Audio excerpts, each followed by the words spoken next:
Thank you. For many years, Fish was the chairman of the Carmichael Association.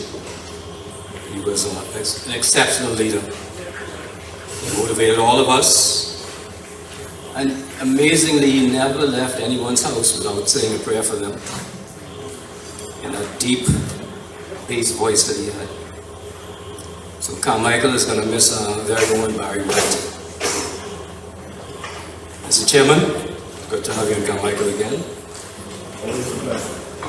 Prime Minister Minnis, members of Parliament for Long Island, Adrian Gibson. There's my friend, Member of Parliament, Ira Lewis, lifting chairs. Former Minister of Education, my brother, Jeffrey Lloyd, and Mrs. Lloyd.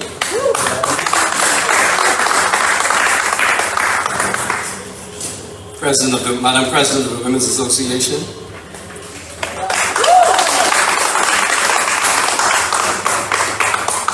Mr. Vice Chairman, Richard Johnson.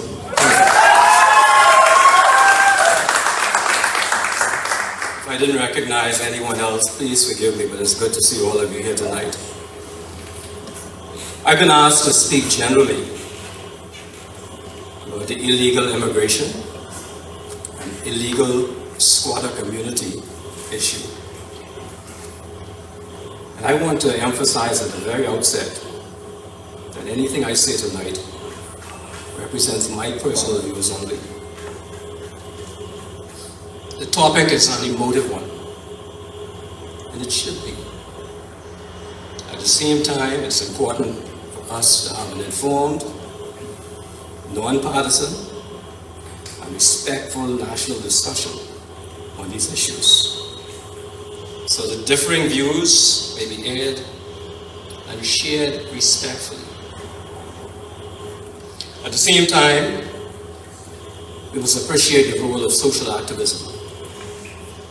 To do otherwise would diminish the significance of the gains that we made as people from the Burma Road riots. It's also important to acknowledge that there are hard-working, law-abiding Haitian families who have integrated themselves into our communities. They've rented apartments and bought homes. They've done it the right way. It's not these persons that I will be discussing tonight. Please note that I will not be touching on interdiction efforts. However, I commend our frontline defense and national security officers for their outstanding commitment to stopping the many waves of illegals who try to land in our country. Most of the illegal immigrants in the Bahamas today are Haitians. Tonight I will focus primarily on the Haitian illegal immigration challenge. However, that does not lessen the need for comprehensive national policies with respect to all illegal immigrants. To fully understand the issues that we now face, it's important to understand a few lessons from comparing Haiti's history to our own history. And this is absolutely critical to understand where you've come from and where we're going. The first point is that Haiti's independence was historic, but it was also bloody and brutal. That contrasts with our quiet and peaceful revolution. Secondly, Haiti's first leader, as with our leaders after independence, declared himself to be the leader for life. That contrasts with our national respect in the Bahamas for constitutional democracy. Third, that same leader, Jean-Jacques Dessalines, was assassinated by his own officers. His body was dragged through the streets and then dismembered. That type of brutal violence continues today in Haiti. Moreover, since then, at least 4 Haitian leaders have been assassinated. The latest one less than 2 years ago. In contrast, in the Bahamas, We've never had a leader assassinated, and mutilation of dead bodies is not a part of our culture. Fourth, many other Haitian leaders found themselves serving very short tenures of office. Hence, at one stage, Haiti had 6 leaders over a period of 3 years. In contrast, in the Bahamas, we respect the rule of law and have never overthrown a leader of our country. Fifth, Haiti now has no formal government. Gangs control various parts of that country. And that's important to appreciate. That is not so in the Bahamas. And sixth, unlike the Bahamas, Haiti has faced more military incursions than probably any other country in the world, even on several occasions by the most powerful country in the world.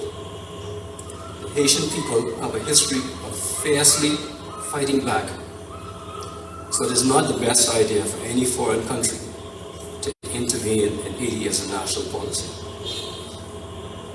When we consider those issues, we can all appreciate the dynamics of life in Haiti and the inability of the Haitian people to develop stability in their society and their governance. We have to understand these critical differences to appreciate the extent of the challenges that the current level of illegal immigration from Haiti will pose to the Bahamas. The Bahamas is to the north of Haiti. It's a true democracy. Day after election, the next government is in, and there's no problem in the Bahamas. That's something we should all be proud of. Excuse me. So we have a destination of choice for people fleeing Haiti. Nobody knows how many Haitians have landed illegally in this country over the past decades. But that number is substantial. After all, it was the Haitian charge d'affaires himself who stated just last year that there are 150,000 Haitians living in the Bahamas. If he is even close to being correct, we are in danger of losing our Bahamian identity. Other than the position taken by the Honorable Loftus Roker and the Ingram administration, as well as the actions taken by our last administration under the leadership of Dr. Minnis, governments have not given the issue the focused attention that it deserves. Hence this challenge that we face now. However, now we are beginning to realize we have a very serious problem. All of us realize that. If you walk less than 5 minutes from the school, you will end up in the heart of a huge Haitian illegal squatter community, perhaps the biggest one in Nassau. That illegal squatter community is expanding every day to the annoyance of neighboring homeowners, and on land which the family of a prominent bishop in this community claims ownership of. Unfortunately, claims by that family for the illegal squatters to leave their land have yielded no positive results. Instead, the family says that they face hostility and threats from the illegal squatters, causing them to live in fear. It's important for everyone to remember that in Bahamian law, the open occupation of land over a specific period of time gives occupiers the right to claim ownership of that land. Unfortunately, the family of that bishop may soon find that their claim to ownership of that land may be extinguished by claims from the residents of the illegal squatter community. Illegal squatters are likely to claim ownership of prime land throughout New Providence and in every major island in the country except for Long Island, Adrian. I forgot you and Flory were here. No, this isn't going to happen in Long Island. Because those illegal squatters are getting, and I want everyone to appreciate this, they're getting top-notch legal advice that many of us cannot afford. They know exactly what they're doing. So the dilemma is threefold. One, land is becoming too expensive for many Bahamians. That's a reality. Secondly, at the same time, many Bahamian landowners are likely to own title to their land to illegal squatters. And third, the current unrestrained growth of illegal communities is causing them to creep up on communities such as Flamingo Gardens, and we have many we're in Flamingo Gardens right now, in the heart of it. Many people in this meeting are from Flamingo. Right next to Flamingo is that illegal community. Bringing with it health hazards, decreased land values. I can tell you from experience that if you visit an illegal squatter community over a period of 2 days, on the second day you will find new illegal structures that were built during the previous night. Those illegal structures and illegal squatter communities present a huge problem for the safety of the occupants and to the health and safety of the Bahamian people. After Hurricane Dorian, I was able to fly into Abaco in a helicopter. Please forgive me for what I'm about to say. What I saw in the mud made me sick. I will never forget seeing a shriveled, rotting human body that had obviously been ravaged by dogs and rats. That image will remain with me for the rest of my life. Due to the fact that they lived in unsafe structures, to this day, years later, there can be no accurate account of the number of illegal immigrants who died during Dorian. The mud was an illegal squatter community in next to Marsh Harbor. It was huge. Any of you who have not been there. I had been into the mud on several occasions before Dorian. I want to just make several points about that. Never before, and even I grew up in a family island, but never before had I seen large open holes in the middle of a community where people poured human bodily waste. But I saw that in the mud. I also saw multiple illegal hookups to water and sewage, and both of them made me think of how polluted the water table must have been, and the many health challenges that this posed to residents of Abaco. There were huge commercial generators that had been smuggled into the country. They were operating illegally and had some very dangerous hookups. To tell you how big they were, just one of those generators could have powered all of Inagua, or Mayagona, or Crooked Island. I feared for the safety of the people, and my fears were proven all too prophetic when we had huge fires in the mud in 2018 and 2019, which was similar to the one on Fire Trail Road just a few weeks ago, and to others in New Providence a few years ago. Those fires spread quickly. Not one structure in the mud met any of the basic standards that Bahamians, any of you here in this room tonight, are required to meet when you build a house. Hence, they were inherently unsafe for the occupants, as the bodies that we found throughout the mud after Dorian revealed. They were unsafe. I also thought about the double standards that required Bahamians to pay tens of thousands of dollars for land, compared with people who just chose a piece of prime land that they did not own and then decided to occupy it. After Dorian, there was not a single habitable structure in the mud, or Pigeon Pea next to it, or sandbanks, which were three of the largest unregulated, illegal communities in the country. We moved proactively, and we completely cleared those 3 communities. And I want you to understand, there are huge areas of land that were occupied.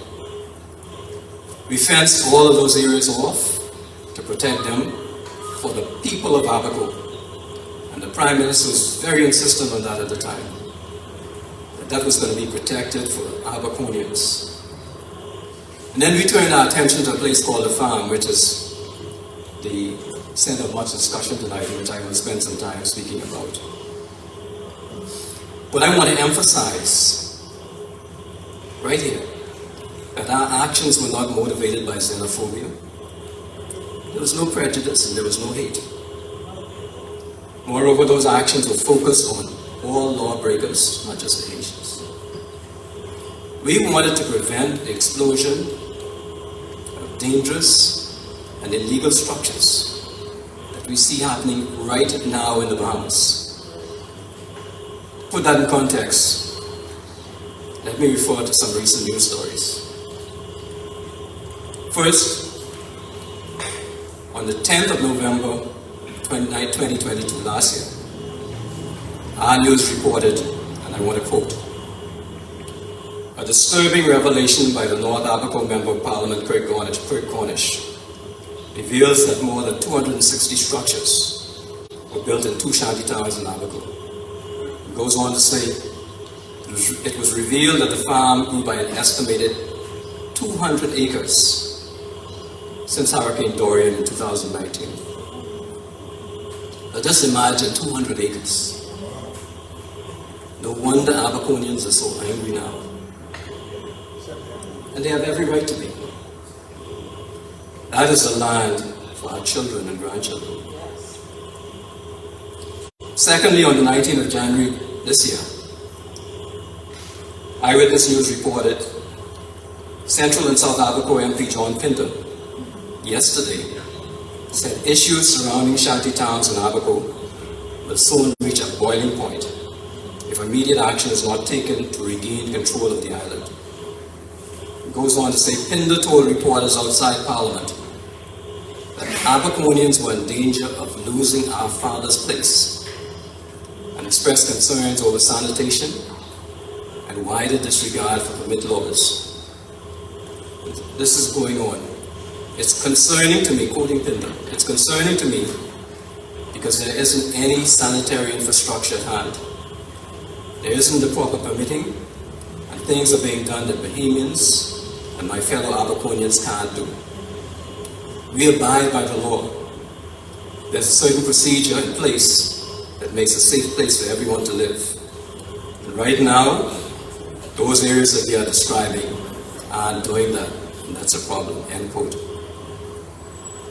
So, ladies and gentlemen, both Cornish and Pinder are correct about the unprecedented growth of the farm. They were incorrect about one thing, when they said the growth occurred since 2019, and that ain't true.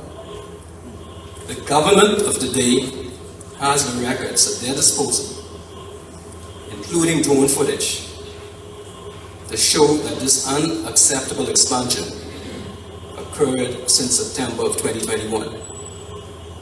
So just less than 2 years. So now in just over a year, they say that there are more than 260 newly built illegal structures on the farm, and increasing on a daily basis. Just imagine how soon those illegal structures will double to more than 500, and then 1,000, and then Treasure Key and all those other communities in the north are going to be swamped. In June 2021, when the court ordered us to stop demolition, we had demolished so many illegal structures that by that time, there were only a handful of targeted structures left. So don't let anyone tell you anything different. There was less than 30 structures left, I think about 18 or 19. That cannot be credibly refuted. Those remaining illegal structures would have been demolished in less than a week since each of the contractors was demolishing 3 to 5 of them every day. Footage is still on the internet for anyone to see. We can stand on that. So that 250, 260 houses, whatever they have now, that wasn't since 2019. Don't let anyone tell you that. I'm going to be very careful about what I say now, but I just want to say one thing. Unfortunately, Minister Bell shared misinformation that was similar to the statements of Cornish and Pindar. On the 30th of October 2022, our news reported Immigration Minister Keith Bell placed responsibility for the growth of an Abaco shantytown at the feet of the former minister's administration. A recent immigration operation on that island revealed the farm shantytown grew by an estimated 200 acres since Hurricane Dorian. Bell is questioning how that expansion happened under the former administration. Don't anyone believe that happened under the former administration? Bell is wrong. But he's also the person who denied that we have an immigration crisis. But ladies and gentlemen, tonight I'm not speaking about Bell. Maybe another time. Maybe another time I'll also speak about how that illegal shanty town, right next to Flamingo Gardens, right in this community, has doubled in size during the past year. And maybe another time I'll speak about some of the people who live there. Maybe another time. I move on. South and Central Abaco MP Pindar was correct when he spoke to the sanitation challenges caused by the illegal communities. Earlier on, I mentioned the open holes in the mud that were used to dispose of human feces and the effect that is likely to have on the water table. We had statistics on the pollution of the water table in North Andros because of the huge illegal squatter community at this place called Hastie's Farm in North Andros. The same is likely to be true of Blackwood Village in North Eleuthera, as well as Flamingo Gardens, portions of Seabreeze in New Providence, Fire Trail Road, Joe Farrington Road, and a number of other areas in New Providence. So many diseases are likely to be spread as a result of the unsanitary practices which are occurring in many of these illegal communities. Let me give you an example of what happened in Haiti. In 2011, Haiti had 352,000 suspected cases of cholera and 4,000 suspected deaths from cholera. The last 4 months, between the 2nd of October 2022 and the 28th of January 2020 of this year, there were 2,056 confirmed cases of cholera in Haiti, and that was only from the tested cases, which was a small sample, which means that with a population of 12 million people, there could have been possibly some $4 million people who were infected with cholera. That's the danger. So for us, the concern is how many people in Abaco, Eleuthera, Andros, and New Providence may now or in the future be affected by cholera, dysentery, diarrhea, or related diseases as a result of non-existent sanitary practices in these illegal communities. So Deputy Leader, please welcome and come to the front.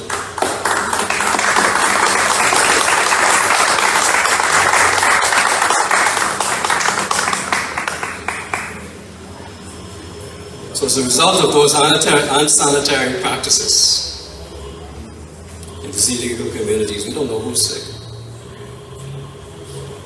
And we don't know how many infected people are living among us. We just don't know. It's now time, ladies and gentlemen, to look patriotically at the real challenges that we face today. So I will focus on some potential solutions good place to start is to look at what the FNM did. As a government, the administration sought to focus on illegal immigration in a multifaceted manner. And our policies were based on the principle of protecting Bahamians as a priority. The first focus was to stop the growth of illegal communities. Abaco and Andros would be the first test cases before we faced the challenges in Eleuthera. I was assigned to Abaco. Another minister was assigned to Andros. We had a comprehensive plan with two key objectives.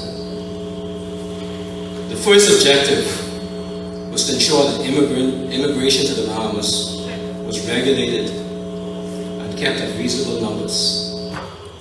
To do so, we had to find out who was here legally and who was here illegally. Legal immigration persons who can contribute to the development of the Bahamas would be encouraged.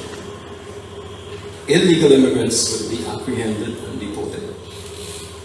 And that's people who had been on work permits and then kept working even though the permits expired. We appreciated that by demolishing the illegal structures, we would flush out many illegal immigrants and also solve some vexing social and health challenges. So we started with the farm in North Africa. At every step, we followed the law scrupulously, and I'm advised that the Supreme Court has now confirmed this. First, appropriate written notice in English and in Creole was given to anyone who answered the door on an illegal structure. Forgive me.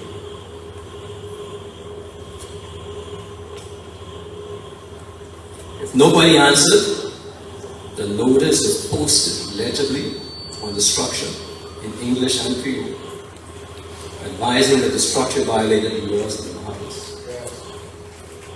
Secondly, every single structure in that illegal squatter community violated the building code, every single one. Very few of those illegal structures would likely survive a hurricane, if any. Hence, in the event there was a hurricane, the Bahamian people would end up once again, paying for rescues or retrieving the dead bodies. And we'd been through that experience after Dorian. Third, huge billboards containing the notices in both languages were positioned at prominent locations throughout the illegal community. Fourth, none of these illegal structures had legal connections to water or electricity. None of them. Fifth, every structure was unlawfully either on Crown land or on private land without permission of the owner. I want you to seriously think about those challenges, because there are people now who've been going to their land and finding out that it's been occupied. The second objective was to require compliance with Bahamian law, both to ensure the safety of residents. Give me a chance. Both to ensure the safety of residents and to ensure that they were not burdens on the Bahamian people. In this respect, we had certain specific goals in mind. First one, every person who applied for a work permit would be required to show that the proposed employee would be living in acceptable sanitary conditions and that neither their medical care nor the education of their children would come at the expense of the Bahamian people. That means that employers would have to seriously consider decisions to hire immigrants over Bahamians, as they would have to be humane in paying those people livable wages. Secondly, in conjunction with the police, we began to cut down on the illegal activities that existed in those illegal communities. And some of you will be shocked to see what we found. Illegal firearms, prostitution, unlicensed shops. I'm not going to say what you just said, Mr. Vice Chair. And unsanitary practices. Senator, I didn't see you come in, welcome. They all existed in those communities. Our aim was to protect the Bahamian patrimony, such as crown land. People were taken for their own without permission. We confiscated close to or more than 100 illegal generators. Disrupted illegal connections to the water pipes to stop dangerous and illegal abstraction of electricity and water. You go to some of those communities and you see the water and sewage pipe coming from the main road, and then you see 20 pipes coming from it. Non-legal. And the rampant illegal use of dangerous generators, and the reselling of power and means of illegal and dangerous hookups that were rampant and illegal in those communities. What happened was somebody illegally bought in a generator, they set that generator up, then they run wires from that generator to all the little power structures. And those people would be paying them for that power. But none of those connections were legal, they were not inspected by certified electricians, and they were dangerous. I'm told that the owners of those generators made a financial killing through those dangerous and illegal hookups. What I couldn't believe when I read some of those illegal communities was that on the farm, was that some people had even built triplexes, illegal triplexes, and were renting them, thereby endangering the lives of other families. It was appalling to see the blatant disrespect for the law. Like people who came out at night and they sought to steal the confiscated generators. So the defense force and the post offices at the storage site to secure those items. That's how serious it was. We also closed off the illegal roads so that there would only be one road in and one road out of the farm, because all of those roads were illegal.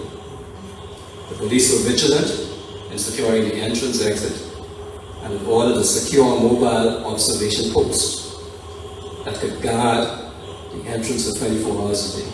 They put that on order. It would be interesting to see where that is now. We were very close to demolishing all of the targeted structures before the court ordered us to stop.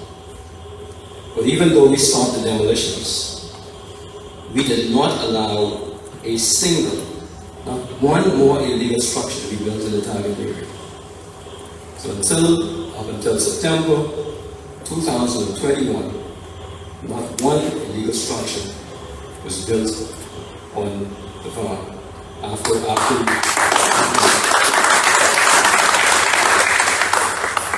But now, during the past 16 months, the farm has more illegal structures than ever before. It's grown that bad. You don't have to believe me. The MPs in Abaco have now publicly spoken about it. As have the residents of Eleuthera and Harbour Island. The failure to follow our policy of not permitting the construction of more illegal structures, has come at tremendous cost to our country. Now Bahamians will have to pay for the demolition. All of you are going to have to pay for demolition of those latest illegal structures which had never been built in the first place. And that is if they are demolished. And I'm not convinced they're going to be.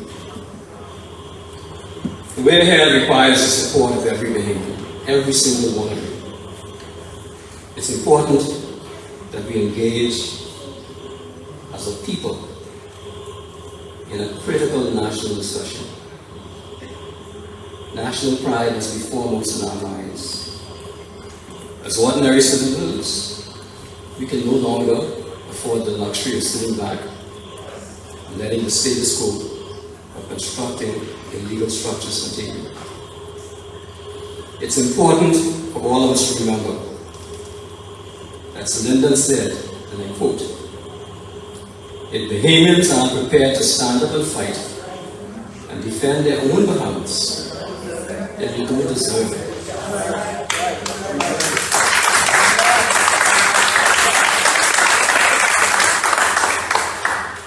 This illegal immigration challenge will determine whether we really want to do what we have to do in order to keep our beautiful, peaceful, homogeneous little country for generations of Bahamians who are unborn, or whether we will willingly become a little Haiti.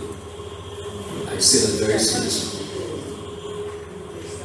It's also important that we all take the step of requiring everyone who works for us to provide evidence that they are here legally.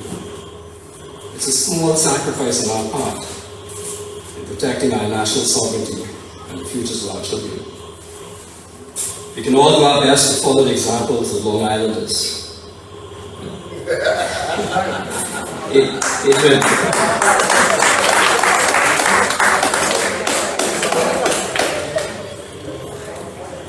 We can all do our best to follow the example of Long Islanders and making the decision to protect our communities. I'm going to say to all of you all, don't underestimate this challenge. The Haitian people are very industrious, so we have to make similar commitments. My yard is cleaned by a young Bahamian from Carmicheal. He and his friends do an excellent job, and they are in great demand. A small step like this will help to ensure that enterprising young Bahamians like him have an opportunity to succeed in business. We also have to give our children the best opportunity to succeed. I remember, as Minister of Education, the valedictorian of almost every single public school in New Providence were the children of Haitian immigrants. And it's not that our children are not as smart. It's just that we have to put more time into guiding and inspiring them.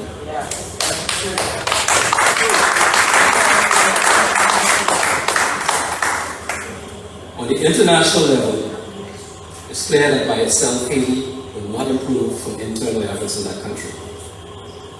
That is what happened since they became independent 219 years ago. However, everyone in this region appreciates the need for stability in Haiti. And the Bahamas is negatively impacted more than any other country. Hence, it's up to us to take a proactive stance. And I'm going to make some recommendations.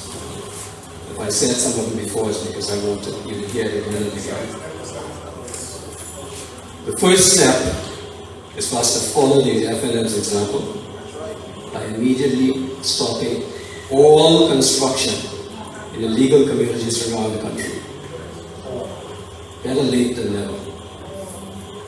That will involve the mobilization of the police, immigration department, and defense force on 24-hour surveillance duties, as we had done. If anyone is caught building in illegal structures in those no-build areas, they should immediately be charged before the courts. And ladies and gentlemen, that is perfectly lawful. In fact, in the written judgment that we obeyed in 2021, let me quote what the court said. The court said this, I quote, "The order for the government to cease and desist demolitions until the conclusion of the substantive action, which is in its final stages, is not an invitation for the applicants to either construct new homes or even repair homes that are located in the areas where the injunction covers. The failure to adhere to this court order on the part of the applicants would also be a breach. The applicants thereby must cease and desist from the construction or repair of any homes in the areas this injunction covers." as I indicated, we ensured that there were no new illegal structures built up until the election 2021. So you all could guess where those 260 extra structures have come from. I'm informed, ladies and gentlemen, that the Supreme Court has recently lifted an injunction that prohibited the government from demolishing illegal shanty buildings in Article. But the point was, nobody was supposed to be able to build in the first place because of the court order. In doing so, I'm advised that the court ruled that the decision taken by the FNM to demolish those illegal structures in the first place was lawful.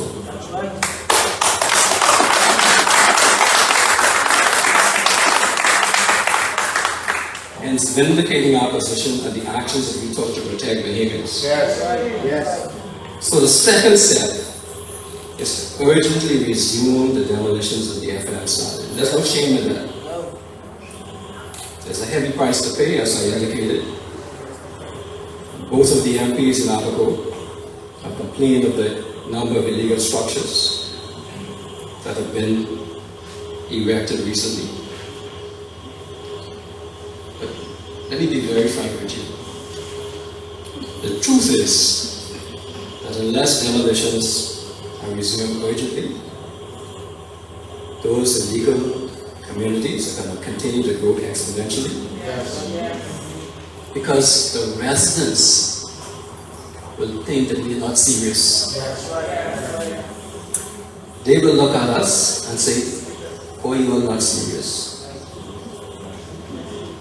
And secondly, we have to be careful that another injunction may come in to matters appeal.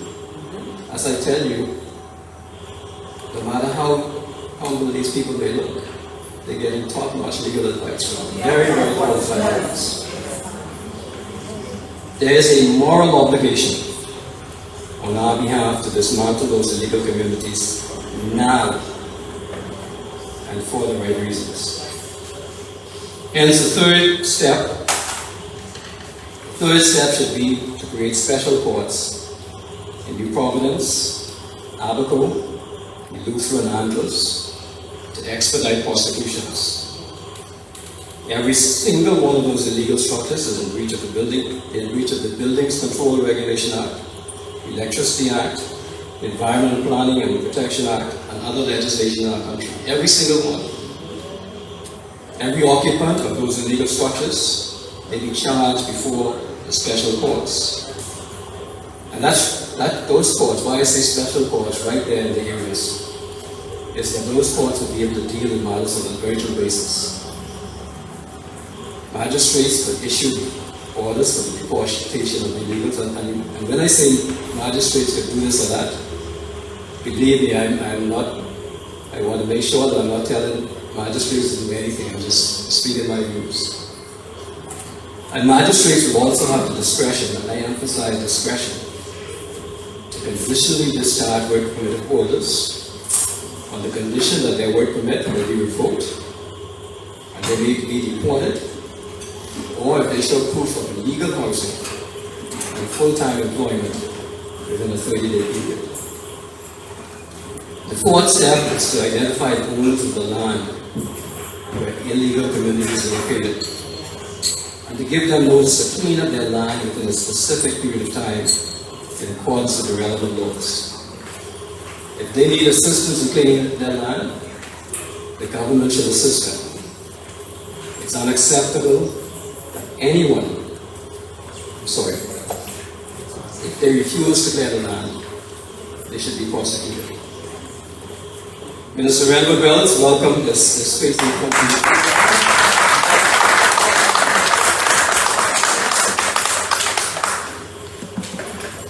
The fifth step is to stringently stick with our policy. We have a policy in place of requiring initial applicants for work permits to be outside the country. It's unacceptable that anyone may successfully apply for a work permit for someone who's illegally in the Bahamas. You're legally here, and someone is applying for you to get a work permit. 6, it would be beneficial if we follow the example of the Ingram administration. The Ingram administration converted illegal communities to housing subdivisions for hundreds of Bahamians and illegal residents. As a result of Prime Minister Ingram's leadership on this issue, there are at least 4 legal subdivisions that sit on sites that were once illegal communities. If you go to Pride number 3, that used to be an illegal squatter community. The Marquee Yard area used to have a legal squatter community. If you go to Dignity Gardens number 3, that used to be an illegal squatter community. And there are at least 1 or 2 more. The land was cleared, proper subdivisions were set up, and then lots were offered for sale to Bahamians and legal residents. And the incentive was low down payments. And many Bahamians are taking pride in living in that affordable housing that the FNM leadership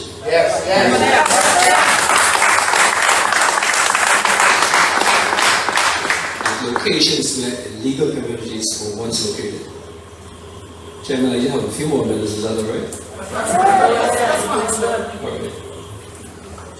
We are aware that some people are recommending that no illegal structures be demolished until the government builds alternative housing for the squatters. It's absolutely ridiculous. Their argument is that it's going to cause hardship and you will have people on the streets. I'm going to say 3 things about that. They miss the point entirely. First, if illegal structures in which illegals live are demolished, then they have to be deported. Because they're illegal. They can't be that easy.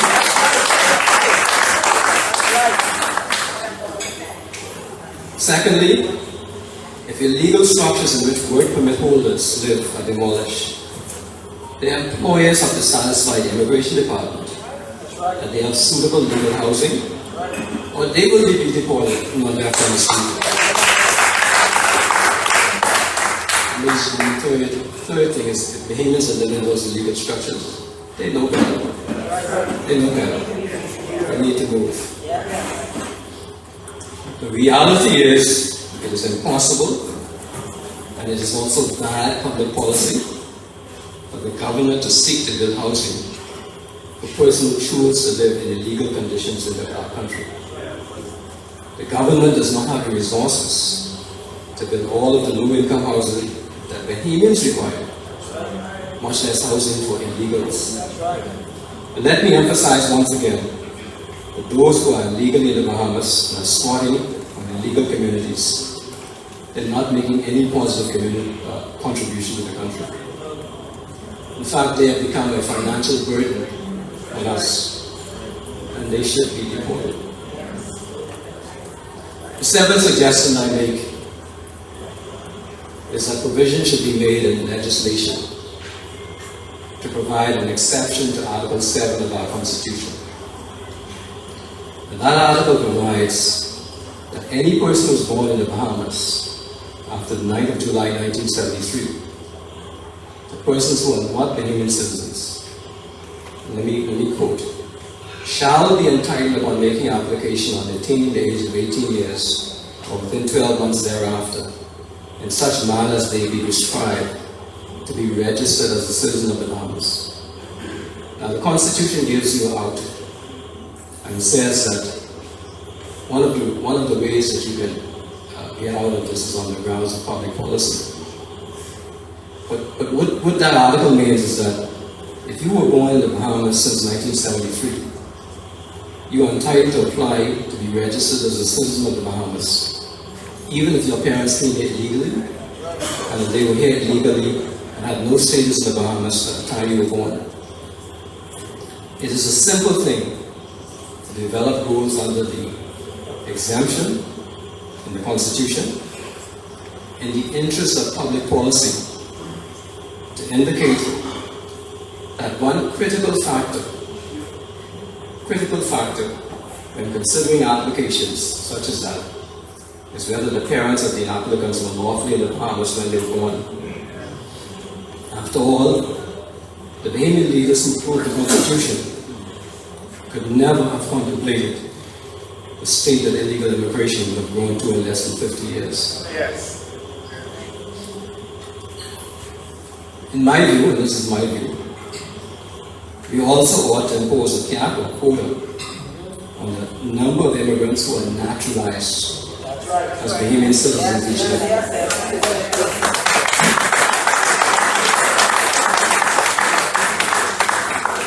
And the decision as to the numbers should be by bipartisan agreement between the government and the opposition. And the quota should be a percentage of our population.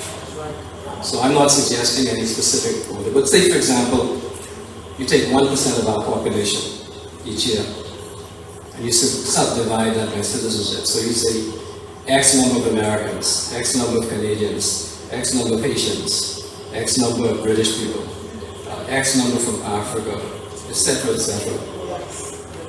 With individual decisions to be made in each case, and the contribution that each person is able to make to the development of the Bahamas. So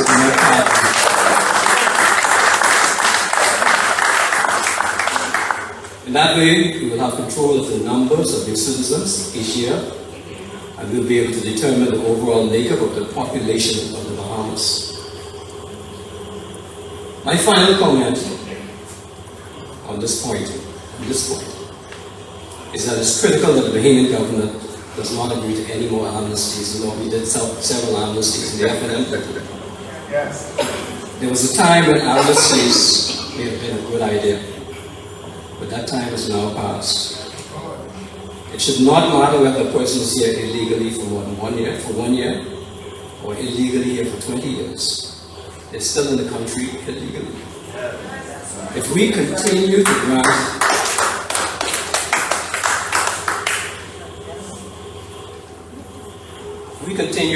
periodic amnesties, we will defeat the purpose of our immigration laws, and we will hasten the time when Bahamians will become a minority in the Bahamas. Remember the estimate I gave you from the Haitian Charge d'Affaires, 150,000. We're supposed to have 300,000 plus in the country.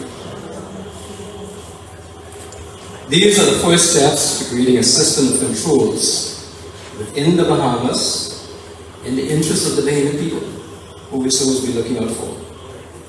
However, by ourselves, as a small country, we cannot have an appreciable impact on Haiti's internal problems, what is happening in Haiti now. Hence, we must take a critical step to lobby our international partners. And we should lobby them that any grants that are given to the Haitian government or Haitian-based organizations must be conditional on the authorities in Haiti providing transparent, accountable records, and they publish a plan and a timetable for the imposition of accountable governance. And I'm telling you, they have no government right now.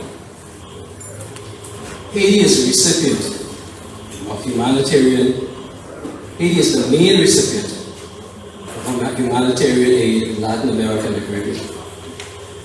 However, numerous reports have shown that there's little or no accountability for grants that are given to Haiti, totaling in the billions of dollars. And one report has said, and I quote, "The question, where's the money going, echoes throughout the country. It remains unclear how exactly the billions of dollars that the U.S. has spent on assistance to Haiti have been used, and whether the funding has had a sustainable impact." Now, the United States has passed legislation since then, but there's still questions as to the accountability of that money. As the country that will benefit most from stable Haiti, it is argued to lobby the large donor countries for more restraints and conditions to be imposed on aid to Haiti, to make them more accountable, inclusive of provisions of a timetable for free and fair elections in our country. For the betterment of our country, all of us who love the Bahamas and who cherish our heritage and our way of life, we must ensure that we take control of this vexing immigration challenge now.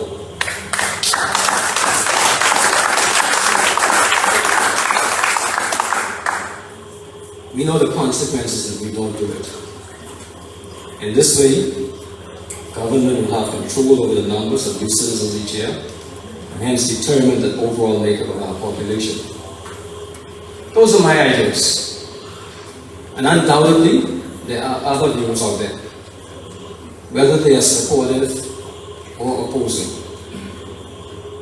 Sharing them freely and openly is healthy for our democracy. And there are many countries where you can't do that. So whether you oppose me or support me, it's important to share your ideas in the interest of our country. And all those ideas should be considered on their merits. But meaningful decisions must be taken on an urgent basis.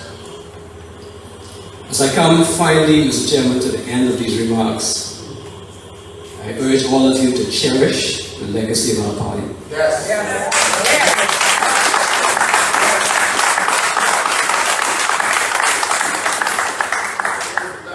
The FNM has done so much to improve our country for Bahamians. Yes. And will continue to make a positive country. But I want all of you here to remember, and all of you who are watching online, that just like governments, political organizations build upon successes and achievements of their predecessors.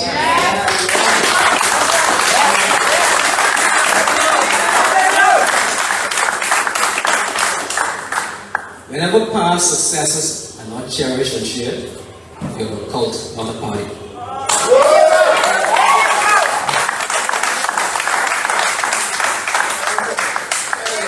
When I began these remarks earlier tonight, I mentioned the late Ernest Fisher.